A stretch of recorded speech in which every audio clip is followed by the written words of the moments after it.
बरंदवा में। अरे सारे बैठ तख्ता तोड़ते हैं। वैसे बाबू बैठा रहे तोरत ना आई। कहा तई हाँ हम रिटायर हो गए। रिटायर हो गए। हाँ भैया 9 बजे जवान है घरे। अच्छा अच्छा चल आए प्रतापगढ़ हमको लिया गया 9 बजे।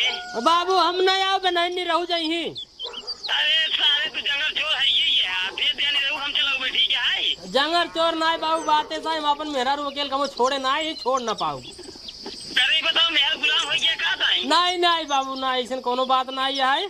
कै बजे गड़िया है? 9 बजे हम प्रतापगढ़ पहुंच जाब। ठीक ठीक ठीक नहीं रहू चला जाए वो। ठीक है बाबू हम ठीक बाबू हम उबाई ठीक बा कादी रखा तई। हाँ ठीक है, ठीक बा नमस्ते। ठीक बा चला की बाबू। ठीक बा। बाबू रिटायर हो गए यार। हे यार हाँ तब भैया कब जाए पड़े 9 बजे 9 बजे जाया यार। पहले सुना बाबू रिटायर हो गए यार। तब का होए अब पैसा खूब पाए हुई यार। पैसे हाँ यार।